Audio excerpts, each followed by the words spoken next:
नमस्कार दोस्तों। दो बच्चों की मां मनीषा ने सबसे पहले एक एमबीबीएस डॉक्टर से कत्ल करने का तरीका सीखा जिससे वो पकड़ी ना जाए, और इसके बाद उसने अपनी ही नाबालिग बेटी और प्रेमी के साथ मिलकर अपने पति को रास्ते में हटाने का प्लान तैयार किया। सब कुछ उसकी प्लानिंग के मुताबिक ही हुआ था, लेकिन आखिरकार वो पकड़ी गई। ये कहानी नई दिल्ली की है। 17 साल की शादीशुदा जिंदगी और जान से भी ज्यादा प्यार करने वाला पति और 2 बच्चों के साथ भरा पूरा परिवार। हरियाणा के रोहतक की रहने वाली मनीषा की जिंदगी में सब कुछ ठीक था। पति टीचर थे, समाज में परिवार का एक अच्छा खासा रुतबा था, रुपए पैसे की भी कोई कमी नहीं थी। फिर आखिर ऐसा क्या हुआ कि मनीषा अपने ही पति के खून की प्यासी हो गई। अपने पति को मौत देने का उसने जो तरीका चुना, उसे जानकर शायद आपके पैरों तले जमीन खिसक जाएगी।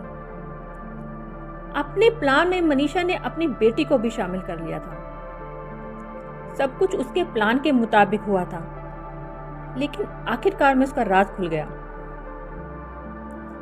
इस कहानी की शुरुआत होती है 2007 से, जब सोनीपत की अमली गांव में रहने वाली कृष्ण की शादी रोहतक की मनीषा से हुई। कृष्ण एक जेबीटी टीचर थे और पत्नी के तौर पर मनीषा को पाकर काफी खुश थे। शादी के कुछ वक्त मनीषा ने एक बेटी और एक बेटे को जन्म दिया। दोनों की जिंदगी में सब कुछ ठीक चल रहा था कि एक दिन कृष्ण को पता चलता है कि उनकी पत्नी मनीषा अपने प्रेमी देवेंद्र उर्फ देवा से छिपकर बातें करती थी। शुरुआत में कृष्ण ने मनीषा को समझाया, लेकिन वो नहीं मानी। इस बात को लेकर दोनों के बीच अक्सर झगड़े भी होने लगे। आस पड़ोस में बातें ना बने, इसलिए कृष्ण ने अपने परिवार के साथ करनाल में आकर रहने का फैसला किया। हालांकि यहाँ आकर भी मनीषा ने अपने प्रेमी से बातें करना बंद नहीं किया। कुछ वक्त बाद कृष्ण ने सोनीपत की इंडियन कॉलोनी में अपना नया मकान बनवाया और परिवार के साथ शिफ्ट हो गया। मनीषा अब भी अपने पति से बातें करती थी। अक्सर कृष्ण जब स्कूल चले जाते थे तो मनीषा अपने प्रेमी देवा को घर पर बुला लेती थी और कभी कभी वो खुद भी उसके घर चली जाती थी। इस बारे में कृष्ण ने जब मनीषा के परिवार को बताया तो उन लोगों ने उसे रोकने या समझाने की बजाय अपनी ही बेटी का साथ दिया। हारकर कृष्ण ने पंचायत बुलाई, लेकिन उसमें भी कोई हल नहीं निकला।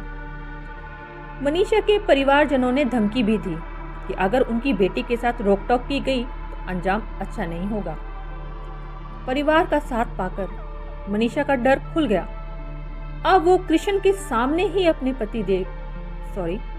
प्रेमी देवा से वीडियो कॉल पर बातें करने लगी थी। यही नहीं, अब उसने अपनी नाबालिग बेटी के साथ देवा की बातें करनी शुरू करवा दी थी। कृष्ण ये सब कुछ देखने के बावजूद भी मजबूर था। जब कभी वह कुछ कहता तो मनीषा का प्रेमी उसे जान से मारने की धमकी देता। परेशान होकर कृष्ण ने पुलिस में शिकायत दर्ज कराई और उसी दिन मनीषा अपने प्रेमी के साथ चली गई। जब 2 दिन तक मनीषा नहीं लौटी तो कृष्ण ने उसकी गुमशुदगी की रिपोर्ट दर्ज कराई। इसी बीच कृष्ण की बहन के पास मनीषा की एक सहेली का फोन आया और उसने बताया कि आपके भाई के घर में उसकी लाश पड़ी है। खबर मिलते ही परिजन कृष्ण के घर पहुंचे तो देखा उसकी लाश बेड पर है। शरीर पर कोई चोट का निशान नहीं। शुरुआत में लगा शायद हार्ट अटैक या कोई सामान्य वजह से कृष्ण की जान चली गई है, लेकिन कृष्ण के भाई चंद सिंह को शक हुआ कि ये हत्या का मामला है और अगले दिन उन्होंने पुलिस के पास शिकायत दर्ज कराई। कृष्ण की पत्नी मनीषा पर हत्या का शक जताया गया। मामला बेहद पेचीदा था। मौके पर ऐसा कोई सबूत या सुराग नहीं मिला जिसके आधार पर मनीषा को गिरफ्तार किया जाए। हारकर केस की तफ्तीश एक एंटी गैंगस्टर यूनिट को सौंपी गई। इस यूनिट ने शक के आधार पर मनीषा को हिरासत में ले लिया और मनीषा से पूछताछ में मामले का खुलासा हुआ। खुलासे के साथ एक बेहद खौफनाक कहानी सामने आई। दरअसल कृष्ण की हत्या से करीब 15 या 20 दिन पहले किसी वजह से मनीषा ने नींद की गोलियां खा ली थी। उसे तुरंत पास के एक हॉस्पिटल में भर्ती कराया गया था।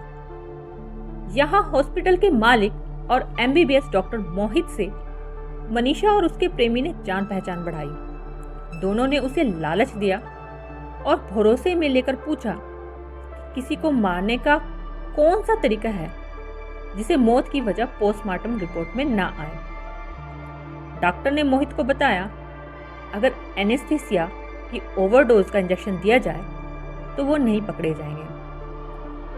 इसके साथ उसने इन दोनों को एनेस्थीसिया का इंजेक्शन भी मुहैया करा दिया। अब मनीषा और देवा ने एक प्लान तैयार किया। ये प्लान था कृष्ण को रास्ते से हटाने का। अपने इस प्लान में मनीषा ने अपनी नाबालिग बेटी को भी शामिल कर लिया था। रात को जब कृष्ण गहरी नींद में सोए थे तो एनेस्थीसिया का इंजेक्शन लेकर मनीषा का प्रेमी देवा उनके घर पहुंचा। वहां पहुंचने पर कृष्ण की नाबालिग बेटी ने चुपके से बाहर का दरवाजा खोल दिया।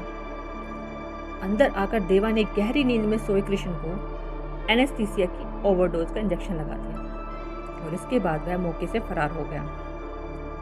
हालांकि पूछताछ में मनीषा और उनके प्रेमी देवा ने अपना जुर्म कबूलते हुए पूरी कहानी बयां कर दी। पुलिस ने इस मामले में मनीषा और उसके प्रेमी देवा और एमबीबीएस डॉक्टर को रिमांड पर लिया और वहीं मनीषा की बेटी को नारी निकेतन भेज दिया गया। इस तरह की घटनाएं समाज के लिए एक चेतावनी है और हम सभी को इससे सीख लेनी चाहिए। विश्वास और रिश्ते जीवन की सबसे कीमती चीज है। इन्हें धोखा देकर या हिंसा का सहारा लेकर कभी भी समाधान नहीं निकाला जा सकता। धोखे और अपराध से कोई समस्या का हल नहीं होता, बल्कि यह समाज और परिवार दोनों को बर्बाद कर देता है। हर रिश्ता समझदारी, सम्मान और ईमानदारी पर आधारित होना चाहिए। अगर आपको हमारी ये स्टोरी पसंद आई हो तो लाइक और शेयर करना ना भूलें।